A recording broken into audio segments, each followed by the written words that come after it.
Hello and welcome to episode 17 of PvA Radio. I am one of your hosts, Luke Croft, joining me as always, freelance gaming journalist. And now, is it considered like, are you a full-time employee elect? Is that how it works? I guess. I don't know the official terminology. Cody Mellowkline, how are you doing, my friend? I'm doing well. How are you? I'm doing great. So yeah, big news in the Mellowkline world. You are now employed. You have received a job offer. Have you officially accepted? I have officially accepted. Yeah. Fantastic. Yeah. After what is it? I'm trying to calculate. 6 months of job hunting, 2 years of graduate school. I'm now officially a journalist. That's awesome, man. That's awesome. I know how. We've known each other for a while now. But I don't claim to know you super well, just because we've never met in person or anything. Yeah. But I do know that you grind your ass off to get things done, and so it's awesome that it's paid off for something full time. So congrats, buddy. Yeah, appreciate it. And I guess I can say that it's for the Alexandria Times down in Alexandria, Virginia, which is. It's closer to you than I currently am. Yeah, Alexandria is probably 4.5 hours away from me, probably. So, yeah. Not too terrible.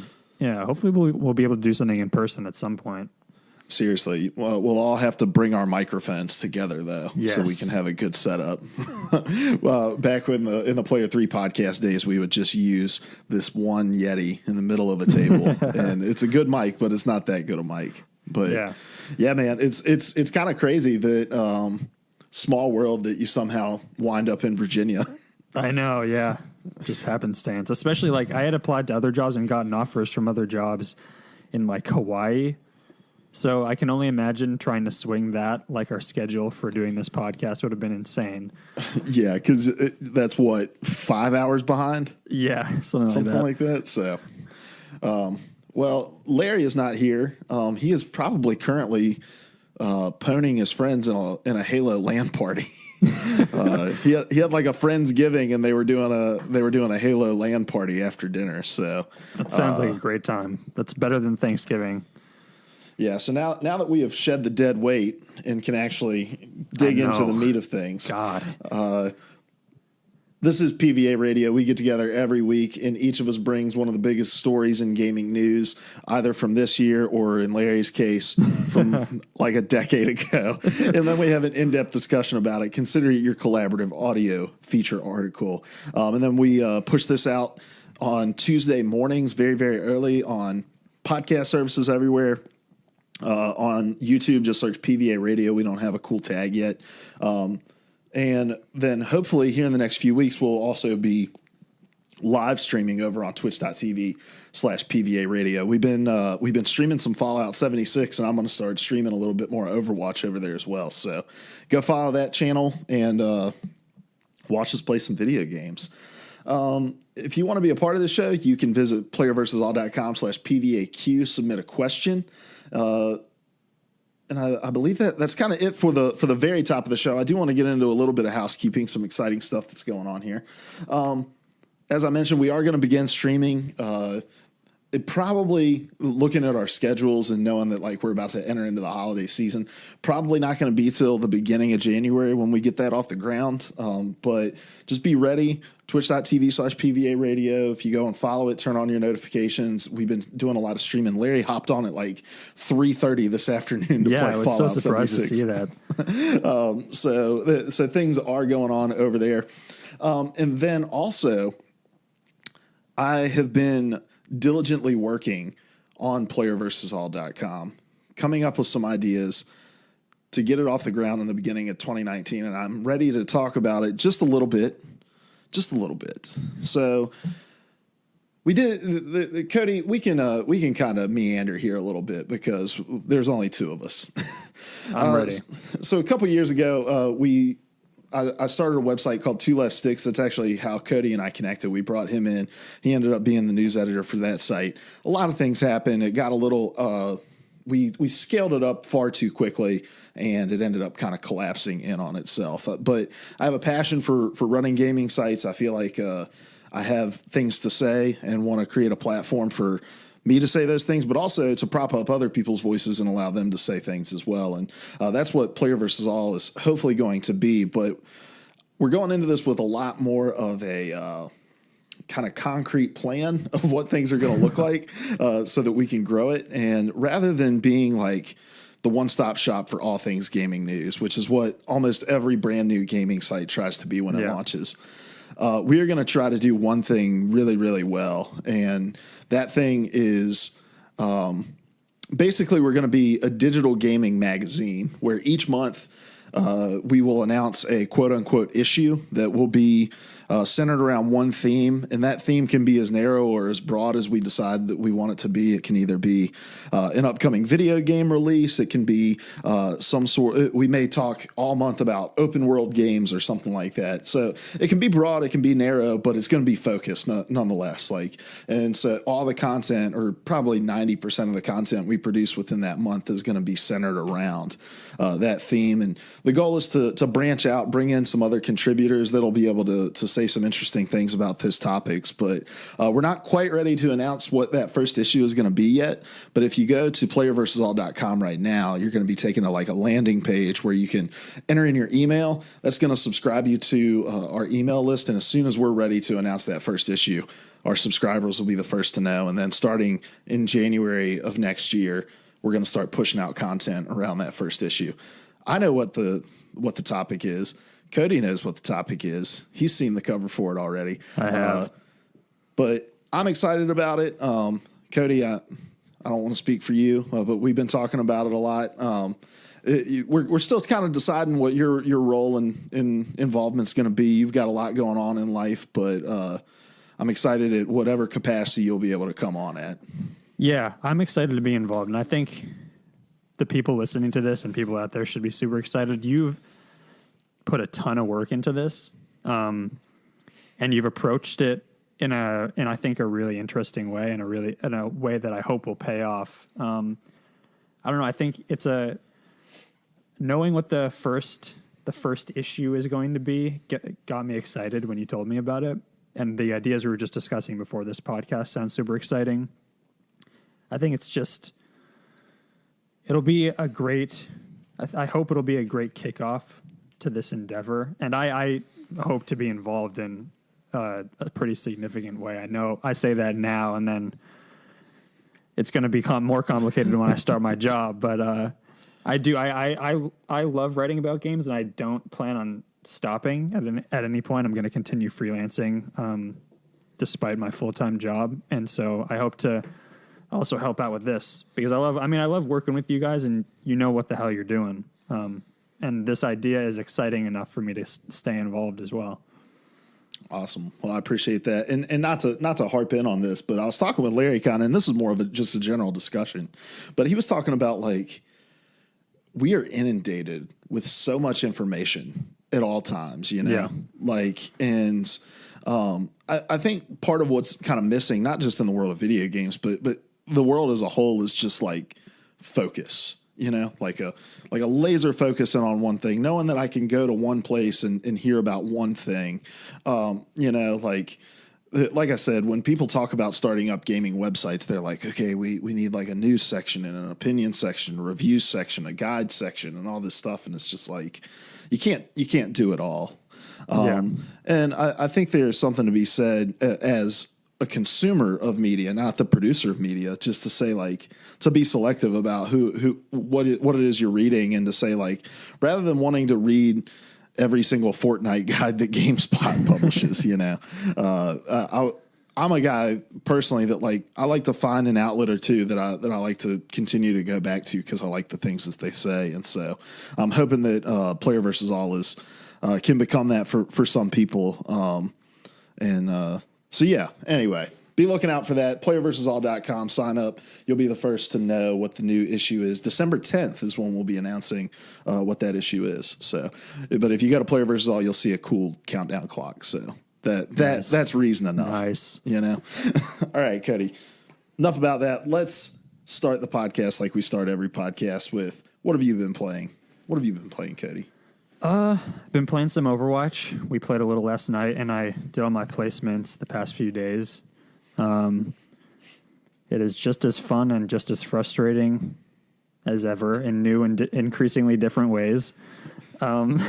Dude, be glad that you dropped last night. Oh, really? Well, we got into this game. We only played one other game, but it took us about 40 minutes because it went 6 rounds. Oh, my God. On Anubis, we tied the first 4 rounds, and we were both out of time, and we just thought it ended in a draw. But no, each team gets a minute. And we ended up losing. So it was just like, damn. Gosh, all that time wasted for 25 lost SR. Yeah. So I've been dipping back into that. And then I've continued to play Red Dead Redemption, and I hit a specific point in the story, and I think everyone who gets as far as I did will know what point I'm talking about, where the ramp of intensity and the ramp of my investment in the story increased tenfold. That's not to say I wasn't invested at all in the beginning and up till that point. It's safe to say that the story is a little bit meandering as it starts off. And I think as I've looked back, knowing now the direction of the story and where I am in it, I think they lay the seeds very intelligently for what's to come. And a lot of the things that have happened were built up and kind of, they laid the foundation. Yeah, I'm nowhere near as far as you, but I can start to see like where the conflict is starting to arise a little bit, you know? Yeah. Where I'm at now, like some of those tension points are, I don't want to say cliche, but just kind of expected with, with a Western. So I'm interested to see how they all start to come together. I didn't play, I'm trying to think if I got on at all this week to play. I don't think I did, but hopefully over a little bit of this break, and then definitely, going into December and stuff, I'm gonna try to play a lot more. Yeah, I think the point where I'm at, there was just like a streak of about like 6-7 story missions that were all just like supremely on point. Some of the better missions I've played in a Rockstar game. And there's just like extremely unexpected moments. And I tweeted about it I put a tweet out on Twitter about a specific song that is played. It's an original song for the game, but I hadn't read anything about this because I've kind of tried to stay away from like media that's been written about Red Dead out of fear of spoilers. But I had to like kind of do a double take with my ears because I thought it was an artist that's one of my favorites, and it was. It's 100% him. And it's not an artist I would have expected to be playing in a Rockstar Western, but it's just such a good song. And I know people will know when they get to it because it's really the only original song in there with lyrics. But it's just, oh my God. Now I'm really curious who it is. Are you purposely avoiding saying who it is? I can say it. I don't think it's not gonna spoil the song because the song is still really good. But it's D'Angelo. Okay, I don't know the neo soul artist from the '90s who he's a legend and he's a fantastic musician. The last album he released in 2014, and this is the first song he's released since then, which is kind of nuts for Rockstar to get that. But it was just another surprising moment in the game that's continuing to kind of deliver more and more as it gets along. Yeah, that sounds interesting. A neo soul singer popping up in a spaghetti Western. Yeah, the song is in neo soul. It's definitely still in line with the stylistic tone of the game. Does it happen as Arthur Morgan is laying someone down by a fire? It does not. But that would have been fantastic. So my life is 80% Overwatch at this point, dude. I've given myself over to it. And I thought I had given myself over to it before, but I've just completely given myself over to it now. I'm watching Overwatch streamers while I work. Like I'll just have the stream up while I'm doing stuff. I'm listening to Overwatch podcasts. I have like multiple podcasts now I've started listening to. You created a Twitter page. I created a Twitter page, Tales from Gold, at Tales from Gold. It's just, so look, I have two options when I'm playing Overwatch. It's either A, be toxic, or B, find a very healthy channel to be passive aggressively toxic in.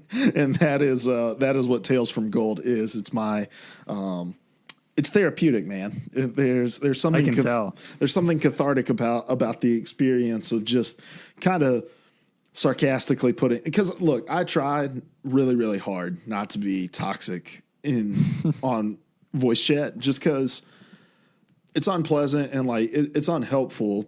I ultimately want to win, and me trying to tilt other people or me tilting other people does not help me accomplish that task. So the Twitter feed is just a way for me to kind of vent my frustration about it. But I have like a love-hate relationship with that game, and I think that's kind of everybody that plays it.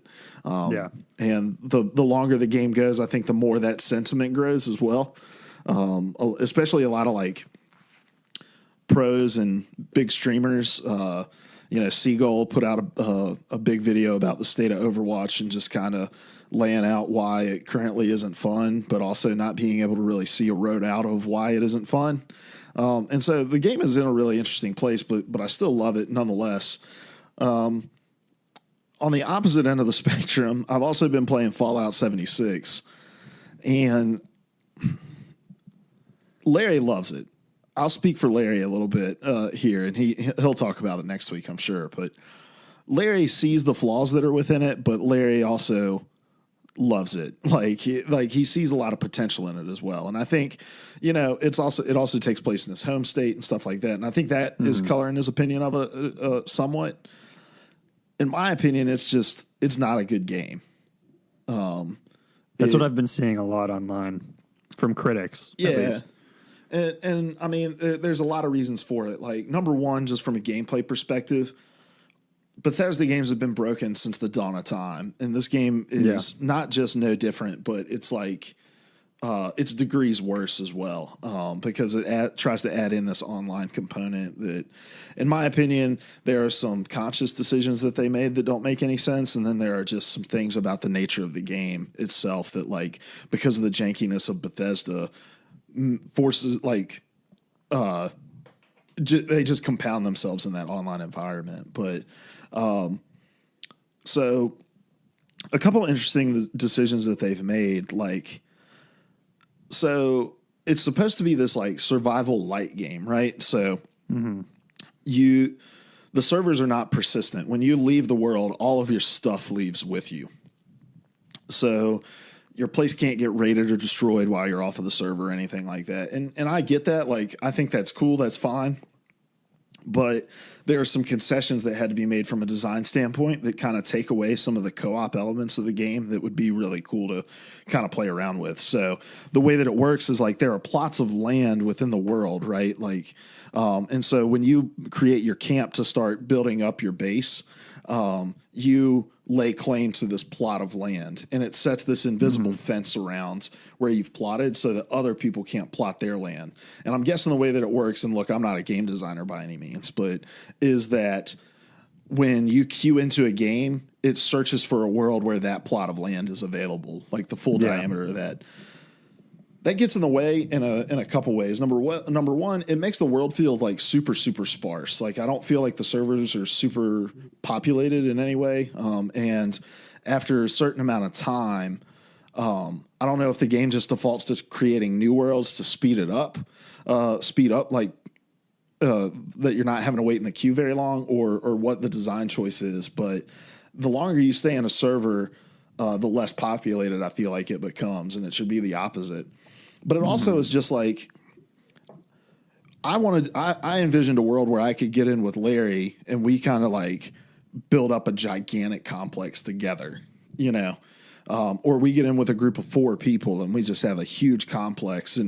But even cooler would be the fact that other people would have these huge complexes, and it would work more like a Fallout game of like, because Fallout has kind of a dungeon crawler feel to it in a lot of ways, where you go to a place and you load into a building and you have to explore every nook and cranny of it. I felt like I was feeling going into the game like that would be a fun mechanic, but with the way that they've set these camps up, it doesn't deliver on that. Also, just the quest stuff where we're at currently is just not fun. Like, they try to keep the same Fallout model for the quests, but that model just picked up and copy and pasted into a co-op setting doesn't work at all because. And there are no NPCs, right? No. In fact, I was watching Larry stream tonight and this afternoon, and he found this like robot in the woods for a side mission. And the robot had like a line or two of dialogue. And I was like, I feel like I've watched you play this game for double-digit hours at least, and this is the first time I've heard an NPC talk in this game, which is just wild. Like, so all the quests are like text-based, and they're all about like going to these computer modules and opening them up and reading people's research or data logs or what have you. But the fact that you're playing it in co-op is like, I can't stop and read this because I'm holding up somebody else. But the game is also designed in such a way that even if you're teamed up, everybody has to do every step of the quest that you have active.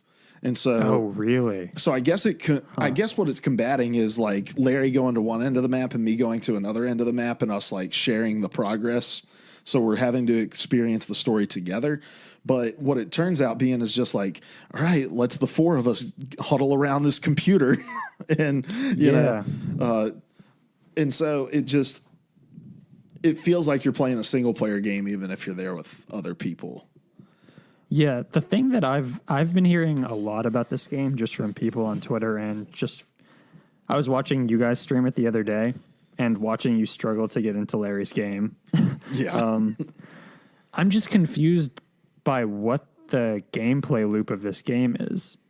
Like, what is the hook that keeps on bringing you back? Other than I can understand the exploration of it. Like, that's the part I like about Bethesda games too, but that works only if you also have the kind of narrative threads and like actual a written world that usually occupies Bethesda games, and it just doesn't seem to be the case here. But the flaw with Fallout 76 is even more fundamental than that. Like, it's not just that there's no narrative thread within it. It's even in the moments where you're exploring, the world is so sparse with stuff to do that like, you think about the settings of other Fallout games. You know, think about Fallout 4. It takes place in the heart of Boston. Like, everywhere you go, there's people and things and stuff going on, and that style doesn't translate into I'm in the woods of West Virginia. Like, the first night we started playing, and I may have said this last week, but I was like, let's not fast travel, Larry. Let's like, we had a mission. We were on the bottom of the map. We needed to get to the top. I was like, let's not fast travel up there. Let's just walk. Because I'm thinking like all Bethesda games, you know, we'll run into some stuff. But we didn't. Like, we didn't even run into anything more than just like mole rats coming out of the ground. And that to me is like really frustrating. You've created this world that the landscape is pretty. Nothing else about the game is pretty. But the landscape is pretty. Like, I want to be in it. I want to explore it. But everything is just kind of done in half measures. The quests are done in half measure. The survival aspect is done in half measure. I was telling Larry, like, even with the building mechanics, I can think of a bunch of different games that do it better. I think 7 Days to Die had a better like survival building mechanic than Fallout 76 does, because the world is not able to be manipulated. There's so many walled gardens in it that like, hey, you can't modify this building. You can't lay stake to this building because if you leave this server, we're going to have to put it back together the way that we created it to begin with. And like, or this is an area that's important to a quest. You can't build your structure here either. And it's just like, in its hope of being a place where people can build everything out, they decided not to fill the world with anything of theirs. And in the places where they did, there's not enough to do within them to keep you in those areas of the map too. So it's just like everything is done at most at half measure in the game. And what's keeping me coming back is that Larry's enjoying it. And I do want to find like the power armor and start to explore some of the areas I can't get to. But I just feel like after that, unless they do some major like Ubisoft's retconning to the point where they like can resurrect this thing from the grave, I just don't think it's going anywhere. And plus, I think Fallout 76 is putting Bethesda in a very unique spot, because I do think that they have been given a free pass in a lot of ways because they're the people who made Skyrim, you know, and well, everybody loves the Elder Scrolls series for the most part. And I think within that, they've been given a free pass. But I think about games like EA and Ubisoft have gotten a lot of shit for this generation. And like Mass Effect Andromeda is degrees better than Fallout 76, you know? Yeah. So it's just like Bethesda seems to be given a pass in a lot of ways, and I think the buck is finally stopping. And I'm not all for like developer rage or whatever, but I am for calling out bullshit. And Fallout 76 feels a little bit like bullshit of just, we had an idea, but we didn't want to fully commit to it. And so I think Bethesda's starting to get the brunt of kind of years of releasing, at least within like the Fallout series, kind of unfinished products or janky products. Yeah. I think everything, like the conversation surrounding this game, to me is much more interesting than the game itself. Ultimately, which part of the conversation? Just what this means for Bethesda moving forward, and kind of just the critical conversation around it. Because I think I've seen so many comments along the lines of, I went into this game wanting to love it and just couldn't. And I think that's where a lot of the most interesting critical thought for me comes out, when you're like confronted with your own biases and are forced to confront something with flaws and all. And so far, most people have been talking mostly about the faults. Yeah, I was looking on Metacritic today because I go there every week to develop our game at the end of each show, and I think I saw like a user score for PlayStation of like 45 for the game. And it's not, a game that people are like going in and I think review bombing. I think these are just like mostly legit users just tired of it. Like the gunplay is so bad, man. It's so bad. And it's been that way in Fallout forever. The point of VATS was to compensate for the terrible shooting. But now they try to have this real-time VATS that just doesn't work. Yeah. So I'm going to keep plugging away, and I'll continue to give my thoughts as it goes on. But right now, the things that are wrong with it to me are fundamental, and I don't see them being rectified any further through the game. Yeah, I love that Larry is absent the one episode where we shit all over Fallout 76. Don't worry, he'll be back next week, and I'm sure we'll have played enough that I'll have more things to say. So, all right, Cody, let's jump into it here. I'm going to start with my topic. Sony, you ever heard of them? I think so, yeah. They're not going to be coming to E3 this year. Or next year, 2019. The next E3, they won't be there. They've already been to 2018 and E3, and they can't like go back in time and not go. So this is about 2019. I'm sure they wish they could. We'll get back to 2018's E3 because I have some thoughts there. This is from Jason Schreier over at Kotaku. It says, Sony is skipping next year's E3, ditching its traditional booth and press conference in a move that will have a significant negative impact on the video game industry's annual trade show. The Entertainment Software Association, the lobbyist group that runs E3, confirmed the news today, as did Sony. Quote, as the industry evolves, Sony Interactive Entertainment continues to look for inventive opportunities to engage the community. PlayStation fans mean the world to us, and we always want to innovate, think differently, and experiment with new ways to delight gamers. As a result, we have decided not to participate in E3 in 2019. We are exploring new and familiar ways to engage our community in 2019 and can't wait to share our plans with you, end quote. So, Cody, let's kind of start high level here and matriculate down. But I think this news kind of came out of the blue. The news came out of the blue, but I think after hearing it and you step back, it was like it was going to happen eventually. Yeah, it makes a lot of sense. So, kind of when you heard that news, what were your initial thoughts, and how do you kind of feel about it now? I think I had a pretty similar reaction. I was definitely taken aback at first, but the more I thought about it, the more it started to make sense. Not just based on the games that we know Sony are releasing. I mean, the big ones obviously being Last of Us Part 2, Ghost of Tsushima, Death Stranding. Am I missing anything? No, Spider-Man was the other big one that they yeah. Oh, Dreams, yeah. But that's going to be coming out before E3. And so like the major games that they would be showing off at E3, they've been showing off at PSXs and E3s for the past 2 years or so. Mm-hmm. And so I don't think anyone wants to sit through another Sony presentation where we see the same games played. And especially for a game like The Last of Us, no one, and especially Naughty Dog, wants to show any more of that game for fear of spoiling anything. Or, I mean, people are pretty much sold on that game already. And I don't even want to start talking about Death Stranding. I will talk shortly about Death Stranding. Just like the objective part of my brain knows that it's ridiculous that we still know absolutely nothing about this thing. But the conspiracy theorist part of my brain and like just the pure entertain part of my brain just loves seeing all the weird shit that Kojima throws out every year.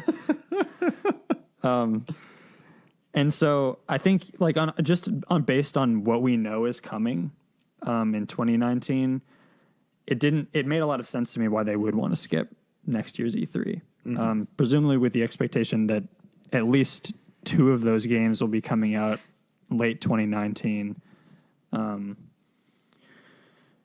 And I think the other thing that kind of made sense to me was we've been hearing rumblings about when the next generation is starting. And I know Jason Schreier's talked about, he's been hearing from developers throughout the industry that PS5 is on the horizon.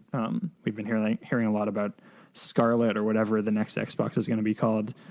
Presumably them skipping E3 next year is kind of a bellwether moment for kind of being able to predict when their announcement for PS5 will be. I'm operating on the assumption that it'll be sometime late next year, not during E3. I don't know if they're even going to do PSX next year. They haven't said anything about it, but yeah, I think those 2 things kind of catalyzed in my mind. I'm like, oh, it's starting to make sense both about what we know and what we don't know, why this would be the case, why they would skip this event. Yeah, and I think there's a little bit of, this is overstating it. Maybe you can help me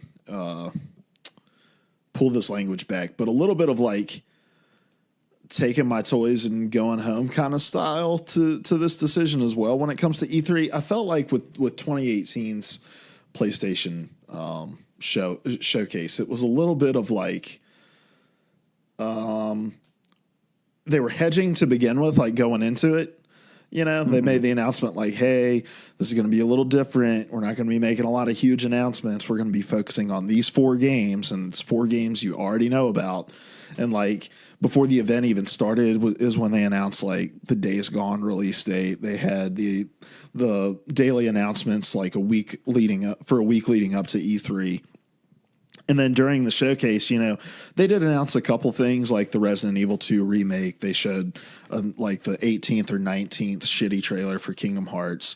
There was a lot of there was a lot of stuff, but there was nothing that really left you feeling like, man, I feel a lot different about that game now than I did coming into this. Yeah, exactly. We had seen everything that they were showing already, and we'd seen it multiple times. Mm-hmm.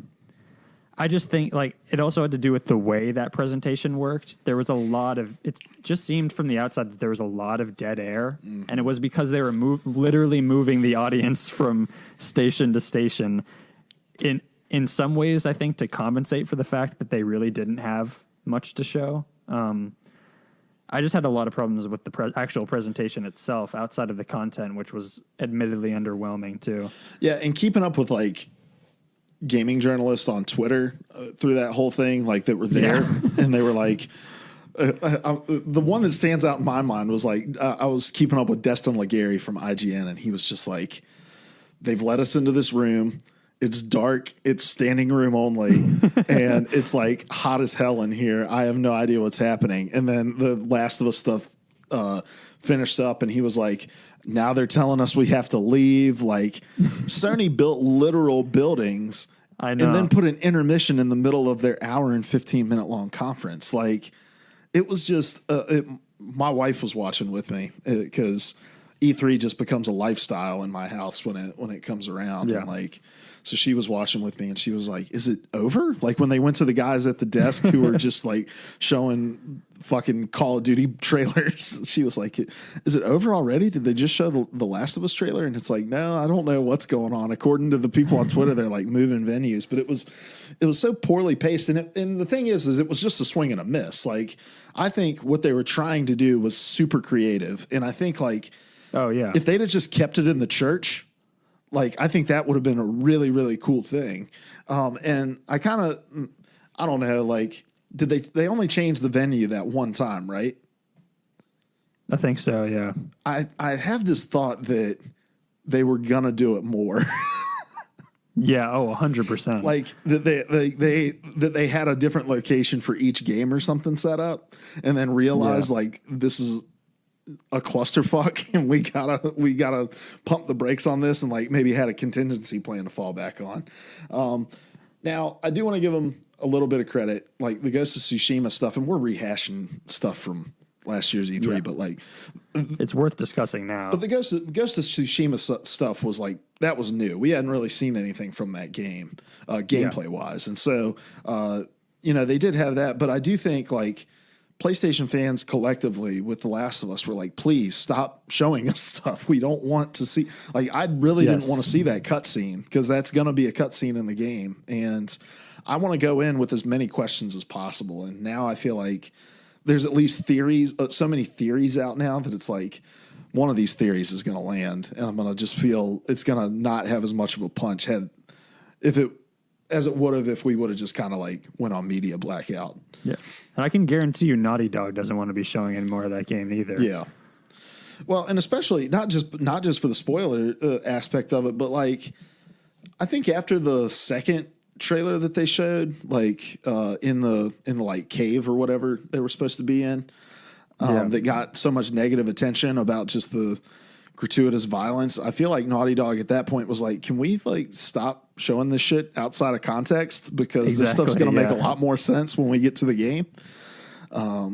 So yeah, I can see that being a reason too. When do you think The Last of Us is coming out? Like, if you had to put a month and year. I would say, I'd probably say early 2020. A month. I don't know. I think that the February March window has been working super well for Sony. Mm-hmm.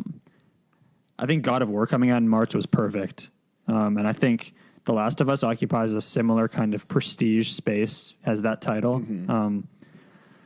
I think some people have been guessing like late 2019. I still think that's way too early. Yeah, I'm thinking more Spider-Man window. I'm thinking more of like the September, maybe early October, 2019 kind of phase. I think there's Red Dead's going to be out of the way. There's not going to be this other like earth-moving game launching in 2019 as far as we know right now. And I think Sony, for as much credit as we can give them for releasing games, and like, Horizon Zero Dawn was in February, God of War was in March, and I think they deserve a lot of credit for kind of taking a risk with their big IP to put it in that area of the year. But I think there has been some like quiet conversation going on about Sony not releasing exclusives in the fall, like, and I think that's kind of,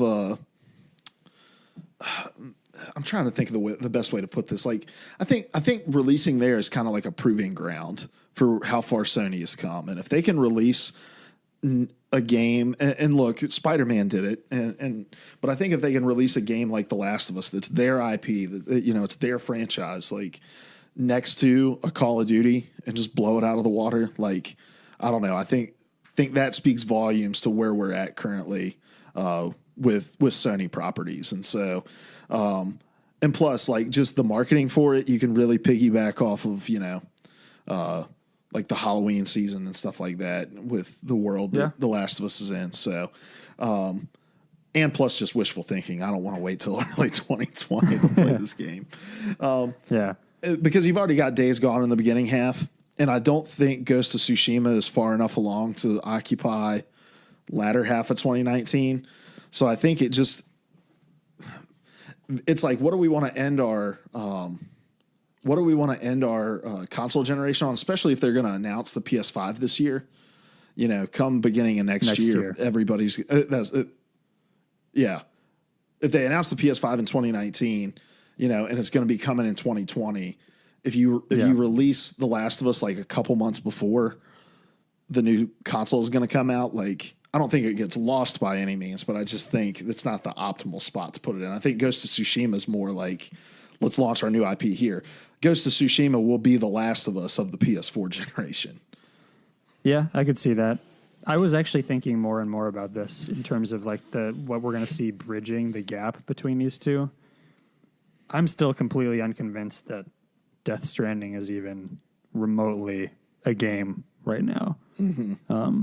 That's the one that'll probably end up being pushed all the way to the next generation. But yeah, I mean, I think it's wishful thinking to think that The Last of Us will come out next year. Wishful thinking that I would be more than happy to buy into, by the way. Mm-hmm. Yeah, I don't know. We'll see. We've seen a surprising amount of that game. I just don't want to see any more of it. Also, managing editor at Twinfinite, Ed McGloon, if Death Stranding, so back when Death Stranding got announced, I pitched an article. I was working at Twinfinite at the time. I pitched an article titled Death Stranding will be Sony's first PS5 exclusive. And he was like, that's far-fetched. And I'm like, it's Hideo Kojima. They don't have computers yet. This game is not coming out before the PlayStation 5. Like, the article could be 300 words and it would be absolutely right on the nose. I'm going to invite Ed on the podcast when the PS5 gets announced, Death Stranding is an exclusive. So just, and then I'm going to see if I can publish that article on Twitter. Can we go back and retro date this? Okay, I think we've kind of driven into the ground why this decision makes sense for Sony. But let's talk about E3. Yeah. Because this is obviously a huge blow. Like, E3 has gone through a lot of terrain shifting changes over the last couple of years, most notably with EA backing out and being like, we're going to go have our party across the street with blackjack and hookers.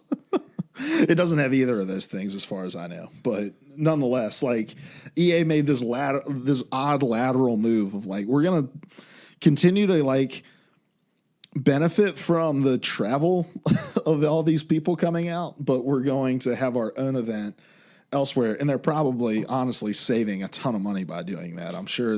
I know that E3 is not a cheap event to be a part of. Then E3 last year, for the first time ever, opened up ticket sales to the public, and which I thought was an odd move. We talked about that when it was announced on the Player 3 podcast, of just like, E3 is a trade show. It's not a fan show. And everything is geared towards like making it accessible for press people to play it. And so inundating all these press people with thousands and thousands of fans who just want to like play 15 minutes of Smash Brothers Ultimate was probably not the best decision. And so now with Sony backing out of E3, like, it really leaves you with the question of, is E3 done for? Like, are we in the death rattle of E3. What do you make of that? I've seen a lot of people talking about this.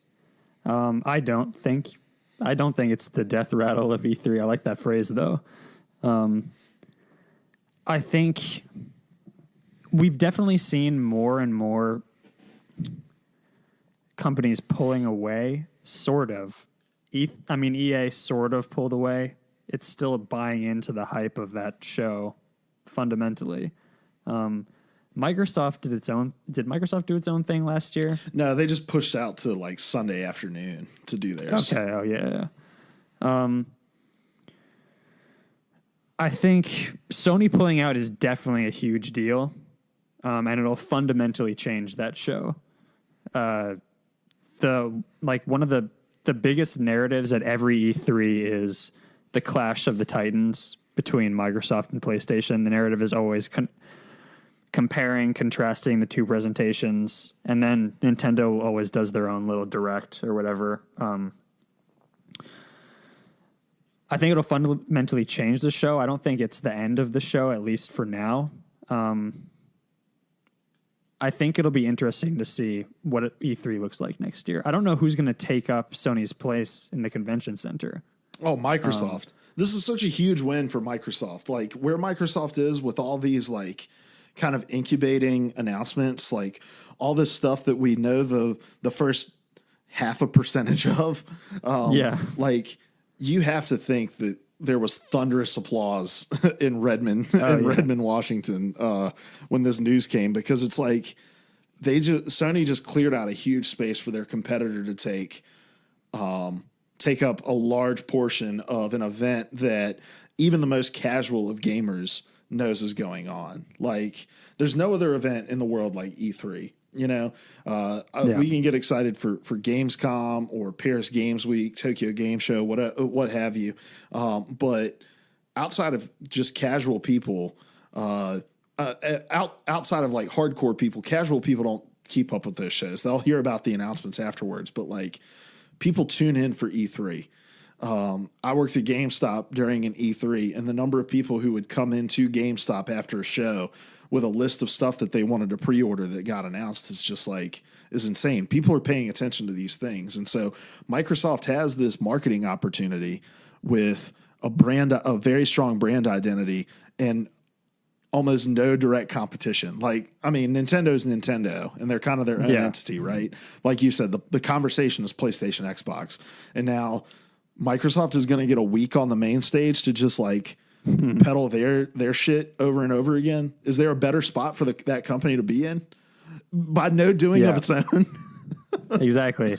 And I mean, to retroactively explain what I meant, I actually meant who physically is going to take Sony's place in the convention center. Which, I mean, I understand, like in the air, you're right. Microsoft is getting a full week to essentially strut around with all its new properties. No matter how much of it shows, this is a win for Microsoft on every level. I don't know how many of the games they're going to be showing off are far enough along for them to actually show off, but ultimately, I mean, they could just show like 2 more hours of Cyberpunk 2077 and people would fucking lose their minds. But let's not forget also, they've got a ton of new hardware in the pipeline too. Like, and this will be a stage for them to talk about that. And this feels like an unforced error. Even if you don't have a ton of stuff to show, if you're Sony, like at least be there and take up some of the conversation, like suck up some of the air in the room. Yeah. And it's to be honest, it seems like as we move closer and closer to the next generation, Microsoft is more and more seeming like they have a legit plan moving forward into the future. It seems they are all about the future because they have to be fundamentally. I don't want to say they've kind of given up on this generation because they haven't, but they definitely have one foot absolutely leaning forward. And Sony, like we've talked about, seems like it's still rooted very much in the present and trying to figure out how to catch up to the future and try to meet out these titles they've announced, whatever they haven't announced. So yeah, I mean, ultimately this upcoming E3 is going to be a huge win for Microsoft, and a huge moment to understand what the future of Xbox looks like. I think we'll see a ton of huge stuff. Not games, but like an actual concrete vision for what the future of Xbox looks like. That's exciting even more for me, actually. Yeah, well, and I think, talking about the physical space in the venue, I think Microsoft has the space now to spread out and like do a lot of cool stuff. And, we forget that Xbox is a part of one of the 10 largest companies in the world, you know, and that given the amount of space and just mind share they're going to have in that week, like they'll be able to spread out. And just think about all the IGN videos that are going to come out about like, oh, look at this cool, like, they built an entire level of Gears of War in the middle of this convention center. Like they're gonna do cool stuff like that. And honestly, this is gonna sound kind of odd, but I think it's going to allow Microsoft to create probably one of the more attendant friendly conventions ever. Because like a big narrative when you talk about E3 is just like how unpleasant it is to be at E3. Yeah. And if Microsoft plays their cards right, like they can get a lot of good press, which is, I mean, Xbox, think about some of the moves they've made as far as like the accessibility controller going as much like with the backward compatibility, things like that. Like these just decisions that are really like the financial benefit is the goodwill we receive from it. And I think Microsoft can really take advantage of the ability to like grasp at some more goodwill by saying, we're going to make just a really accessible convention experience here with the space that we'll be able to take up. Definitely, especially because now it is for sale. Like fans are able to come to the event. It's just going to buy them more goodwill with gamers and probably press as well. And when they're trying to coax EA back into the building too. Yeah. I don't know.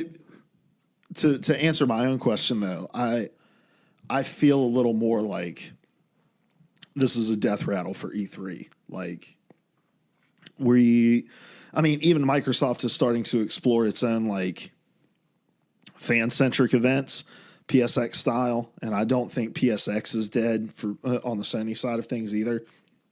No. And we're in so much of like an influencer market where you have people who are just covering PlayStation, just covering Xbox, and it's like you can go a long way just off of their voices. And so why are we going to spend all this money to all come to a convention center in LA and step all over each other's news? Like the E3 model just doesn't make a lot of sense anymore in terms of news, just in the way that it was, just because it was like, we get 4 hours of a news cycle before Bethesda gets up on stage.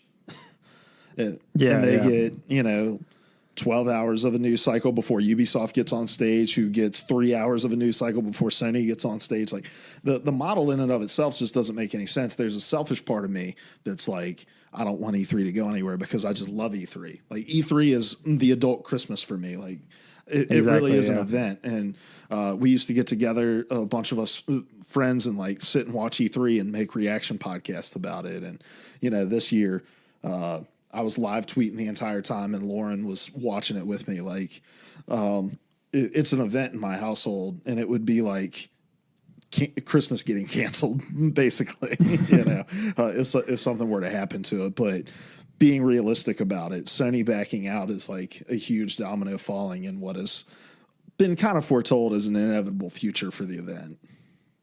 Yeah. What's interesting to me, this is the part that I do agree with you about. I don't know overall how much of a benefit companies are reaping from E3 at this point, and I don't know I don't really know what function it plays anymore. I think it's interesting to see companies, both in terms of the releases of their games and in terms of the events they're holding, slowly spread out over the calendar year. You've seen kind of the same thing with movies in terms of release dates. We've seen games kind of expand across the calendar year so that you're getting big titles in February, March. It might still be a trial period, but I think moving forward, that'll be even more of a thing. And so I think with Nintendo doing its own thing every now and again, with Sony spreading to the fall with PSX, and Xbox presumably expanding into the fall as well with this event they're going to be doing, I think companies are just realizing that there's kind of space enough for everybody and if you can capitalize on having a moment for your company for a week, as opposed to like you're saying, stomping on everybody else's shoes, I don't understand why you wouldn't do that. Yeah. But we will see. I'm excited to see what Sony's got in store for us next year. But we have a little glimpse into what Xbox may have in store for us. So I'm going to kick it over to you, Cody, for your topic. Yeah. So this is admittedly still a rumor. I don't think this has been confirmed officially yet. But Brad Sams over on Thurrott, which is a tech site, which I think reported some rumors that turned out to be true earlier this year. I think they're the ones that cracked the Scarlet-esque kind of streaming thing. Same guy, too. Yeah, it's the same guy. Brad Sams is reporting on Microsoft building a discless Xbox One to be released in 2019. He kind of calls this part of the Scarlet family. And he writes, the Scarlet devices are Microsoft's next-gen consoles and are not expected until 2020. But in 2019, the company is planning to release a discless console. He goes on to write about that in addition to the new console, there will be a disc-to-digital program that allows gamers to turn their physical games into digital downloads, presumably at a Microsoft store or other retailers that participate in the event. And probably most key to this thing, the idea behind the discless console is to dramatically reduce the price of the console, cutting it from about $299 to around $200 or less. That's what people close to the company's plans are telling him. And all of this, like I said, all of this stuff is still rumors. But it does sort of track with what we've been seeing Microsoft do with Xbox, moving into its future. And so I guess my initial question is this something you would consider buying? We both have Xbox Ones, obviously. But if you didn't have an Xbox, is this something that you would buy? Why not? What do you see as kind of the pros and cons of this evolution of a console? Which admittedly, as you wrote on Slack, this was something that was Microsoft has talked about before. Yeah, let me just say this. I'll answer your question first because I may not circle back. Yes, I would buy a discless console if this was an Xbox One X, which it won't be. It'll be an S. No, but if this was an Xbox One X that didn't have a disc drive and was like, hey, it's going to be $100 cheaper, I'd buy it in a heartbeat. When this story broke, I knew we were going to talk about it on the show. I just started going back in my mind thinking like, when is the last time I put a disc in my Xbox? And we rented the Fantastic Beasts on Blu-ray right when it hit Redbox. So 28 days after its disc release, I think is what Redbox does. Yeah. So whenever that was, that's the last time I put a disc in my Xbox. Like, wow. All of my games are digital. So I would buy up a discless, and this was a rumored story back in the day. And even then I was like, I would do this in a heartbeat. Like, it's one less thing to break. I'm going all digital anyway. It's going to save me money. Like, it makes no sense. And it makes sense for Xbox. And I don't doubt the savings one bit in terms of what they're predicting this may save. Like, no, because what we tend to forget about the technology is that Xbox has to license the Blu-ray player, and Sony owns a part of that. A bunch of companies own Blu-ray, like they like kind of collectively own it. But Microsoft, I don't believe, is one of those companies, and so they have to pay a licensing fee for every single Blu-ray player Blu-ray disc drive that they include in their consoles, and so they have to make that money up somewhere, right? They're not giving it to the consumer at cost, so cutting that out is going to be able to significantly reduce the price of those consoles. So I buy that in a heartbeat as well. Where the rubber meets the road on all this, to me, the whole body of the story, the discless console, the disc to digital program, is just that do we not understand that we are where Xbox announced they wanted us to be back in 2013? Yeah. It just, yeah. and this is like every time I see just the gamer baby rage that happens, right? Like constantly when things get announced and they don't like them, this is going to be my North Star for all of that. That's pointing me back to remaining focused, that gamers will whine and bitch about something in one moment and then death by 1,000 cuts get there years later and think it's the greatest thing in the universe. This is exactly what Xbox was wanting to give back in 2013. And did they do a great job of presenting it? Absolutely not. Was their messaging awful? Absolutely.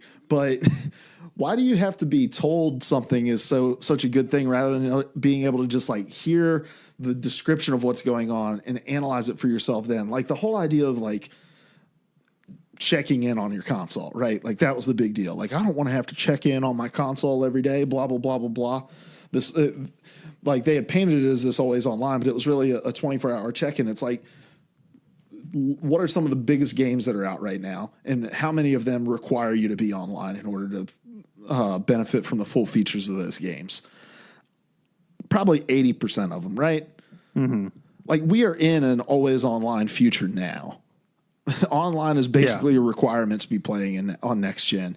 If not for online features, for game fixing updates, for expansions, like internet is required for these things. And like Microsoft was years ahead of the curve back in 2013 when they announced the Xbox One.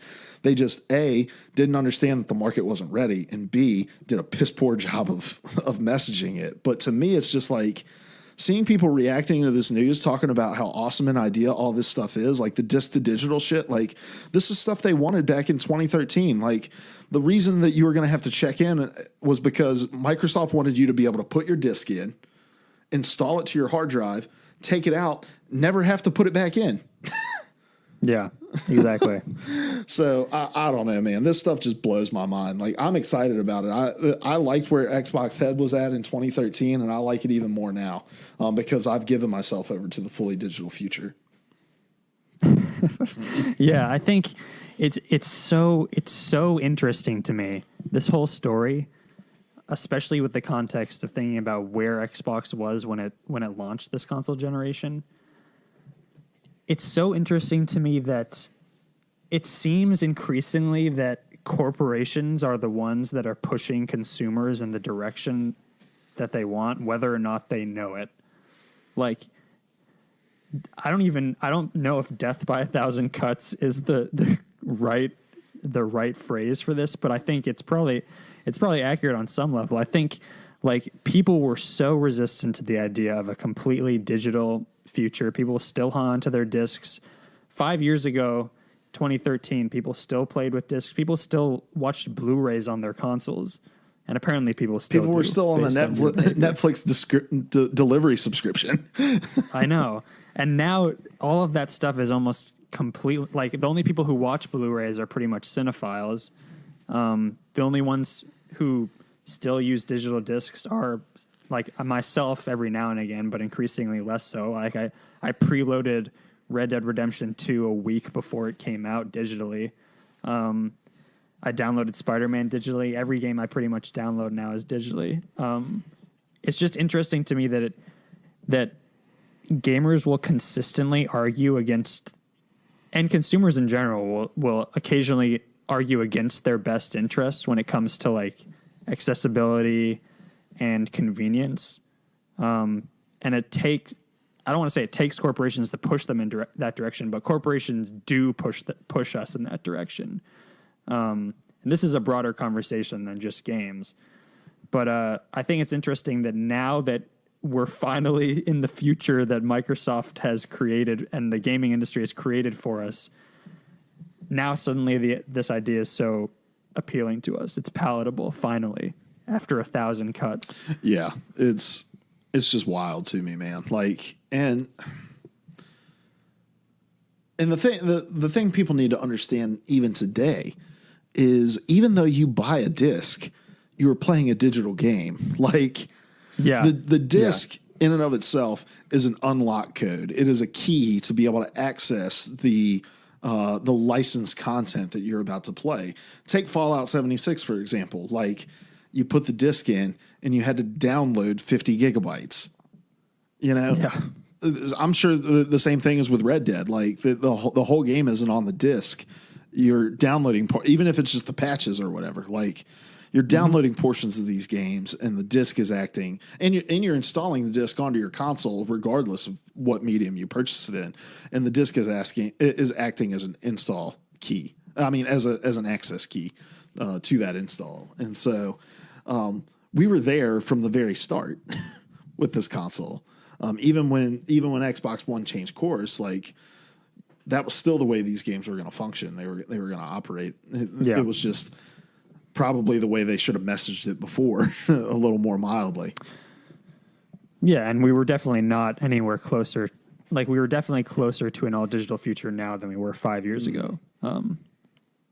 It seems like people are now just more ready to accept that. And it 100% makes sense why the price is lower, and that's going to be a huge draw for a lot of people.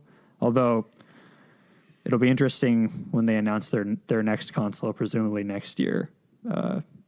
People will be snapping up cheap Xbox Ones and discless Xbox Ones like crazy. Well, the thing is, like, some of the Black Friday deals on both the Xbox One and the PS4 are ridiculous. Like, there's a $200 PS4 with Spider-Man, I think. You know. Yeah, PS Slim. Yeah, so PS4 Slim. What I'm going to be interested to see is, you know, if Xbox goes the streaming route, if there's going to be like 3 iterations of the console at launch. Is there going to be the streaming, the regular, and like a middle tier discless option? Yeah, this is something that I wanted to ask. I'm wondering if, I think this is obviously Xbox dipping its toes a little bit into this arena. Do you think that this is, like, at launch next generation, do you think it'll be like you just said, like, you'll have your 3 kind of tiers of how far you want to go into this future? Or do you think they'll just come out and say, this is the future, this is the way we're going? Because I think that's kind of what they tried to do this generation, and just what people weren't ready for. The problem with the way they tried to do it this generation is they said, hey, we have the future. It's called Xbox One. For all you nerds that want to stay in the past, it's called the Xbox 360. That was their messaging there. If they have 3 offerings where you can kind of play the same game at just like varying levels of quality, I think that's going to be a lot more palatable than the way they presented the Xbox One. There's really no way they can screw up this next console announcement as bad as they did the Xbox One. However, that being said, I do think that they are like in this interesting spot where they have to choose where they want the complexity of their message. And the streaming side of this is going to be difficult to wrap our heads around, I think, at first. You know, like, all right, I've got this box. It's going to be streaming from the cloud. Like, is the box ever going to become obsolete? Like, is this something, you know, it's like a cloud machine. It's just constantly updating because you're changing hardware on the server end. Yeah. So there's some complex messaging going on around that. And so I think to start, we'll see like the Mac Daddy Xbox. It's got the disk drive. It's, you know, the Xbox One 2X or whatever it's going to be. And then you're going to see like the streaming one. I think they'll avoid doing a middle of the road, like, hey, this is a discless, because then you run into like, okay, it's discless and it's probably shaped a lot like the streaming box, but all of the power is here in the box. And, you know, the messaging just gets muddy, I think, if you add a third option in there. I would love for them to have that in the very beginning, because that's what I would buy, that middle of the road one. As long as it was the same power as the one with the disk drive, it just didn't have a disk drive, I would swoop it up. Like, but yeah, I don't see them making that decision out of the gate.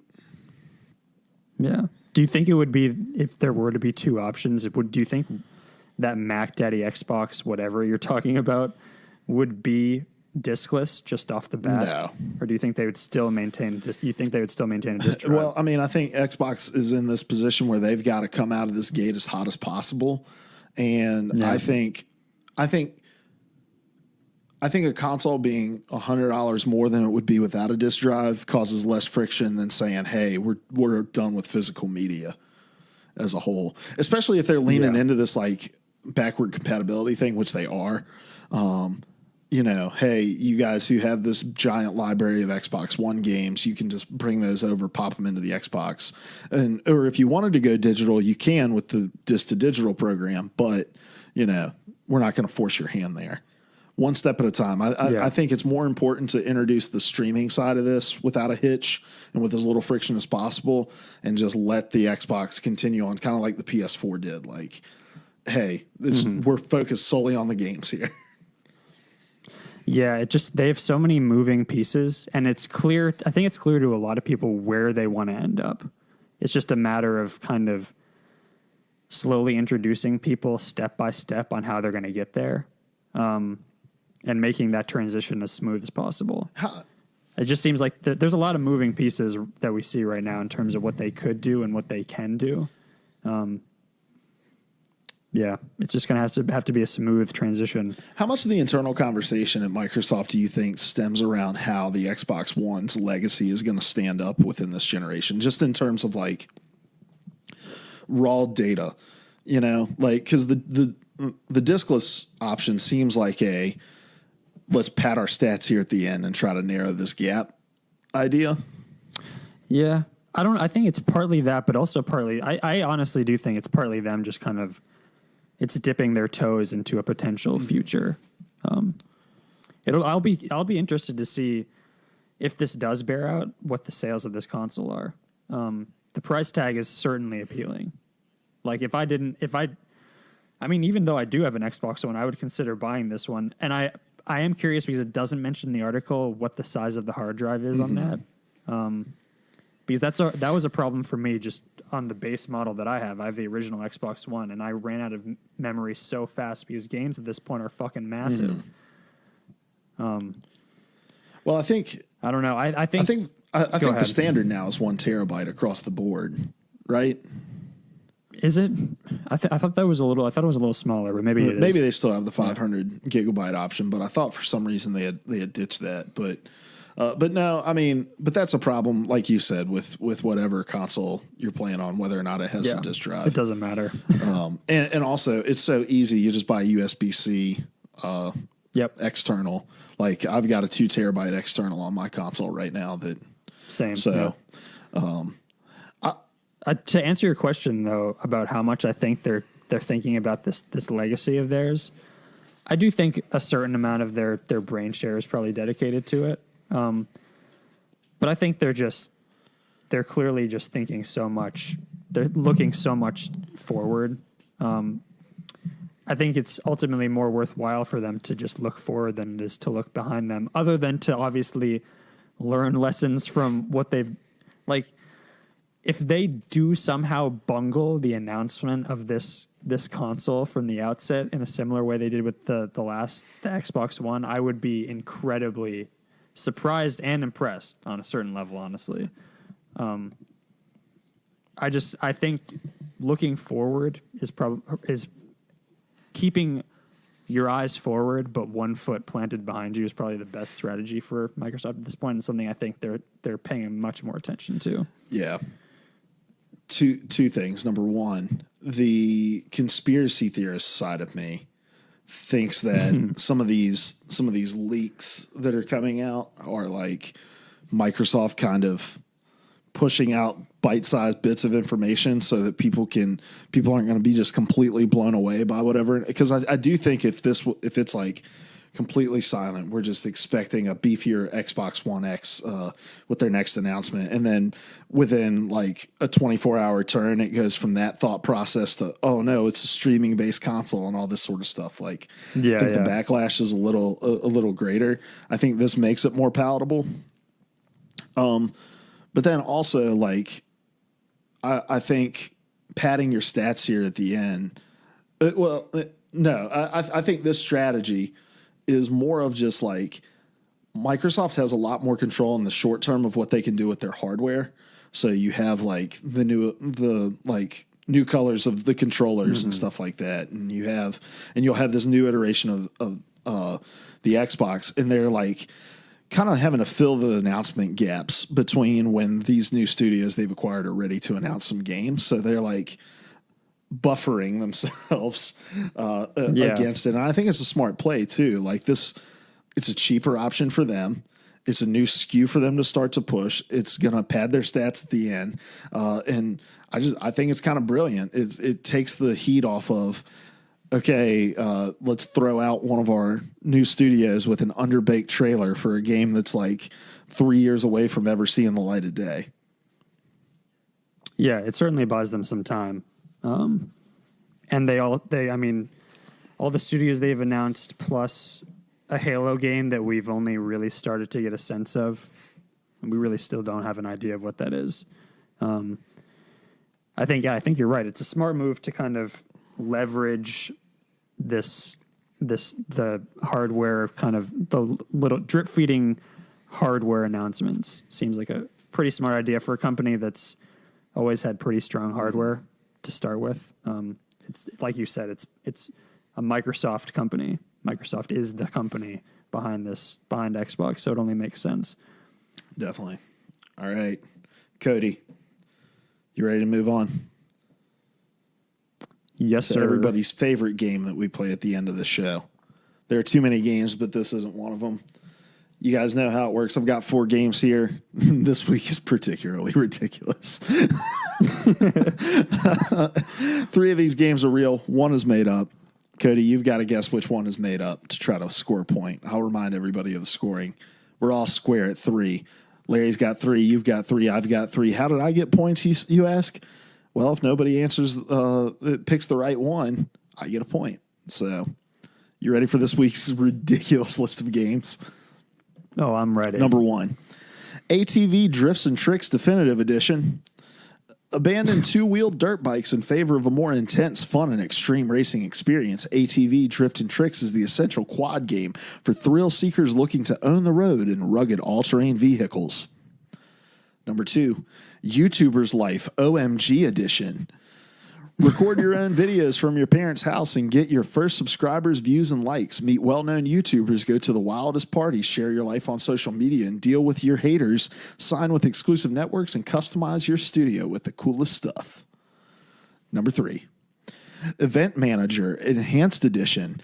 The show must go on, and you're responsible for making sure it goes off without a hitch, from staffing security to making sure they have the right water backstage. Now, with 2 brand new scenarios, Music Festival and Art Gala. Number 4, Adventure of Bertram Fiddle, Episode 2, A Bleaker Predicament. A Bleaker Predicament is a hilarious and mysterious point-and-click adventure. Explore smoggy alleys, meet suspicious characters, and help Bertram as he finds himself framed for a murder he did not commit. All right, Cody. Reminding you here, number 1, ATV Drifts and Tricks Definitive Edition. Number 2, YouTuber's Life OMG Edition. Number 3, Event Manager Enhanced Edition. Number 4, Adventure of Bertram Fiddle, Episode 2, A Bleaker Predicament. Cody, which one of these do you think is not real? You're right. This is a particularly weird round. You threw in an episodic game there. It's throwing me off.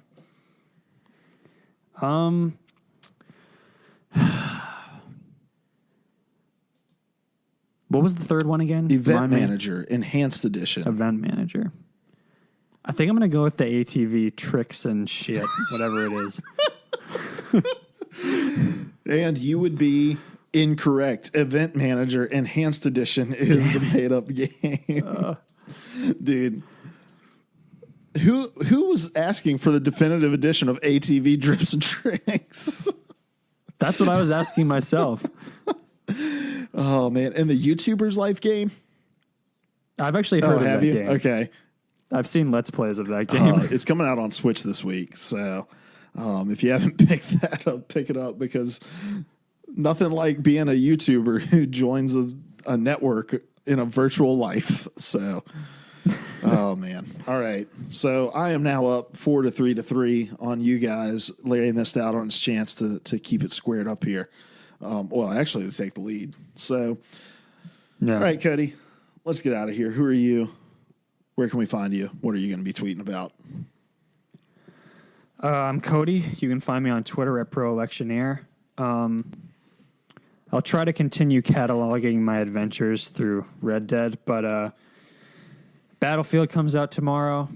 So Again? I think that'll probably occupy most of my time again for the third time. So I'll probably be chugging through that, and as well as chugging through a bunch of food this week. All right, awesome. I'm Luke Croft. You can find me on Twitter at multiple places. You can find me at TK from Antioch. You can find me at Player versus All. You can find this podcast at PvA Radio, and you can also find me bitching about Overwatch over on Tales from Gold. I implore everybody to subscribe to that channel if you are also a bitter Overwatch player. Well, that's redundant. If you are an Overwatch Most player. People. Yeah. But yeah, this week I'm going to be tweeting a lot about Player versus All, trying to get people to sign up for that announcement. I'm pretty excited about that. And then I'm also just going to be tweeting about that person who saw that we had 2 DPS, waited to pick last, and was like, we're going Bastion. All right. This is PvA Radio. Every week, each of us bringing the biggest gaming news stories to the table, talking about them. Consider it your collaborative audio feature article. Find us on podcast services everywhere. Search PvA Radio on YouTube. You'll find us. Go to twitch.tv/PvA Radio. Turn on your notifications after you follow us. Been streaming a lot of Fallout. Going to be streaming some more Overwatch, and we'll eventually be live streaming these episodes. If you have a question you want us to answer, hit us up on playerversusall.com/PVAQ. Also, go to playerversusall.com, sign up to be alerted on what issue number 1 is going to be for playerversusall.com. I'm very excited about that. But until next week, guys, we love you. Goodbye.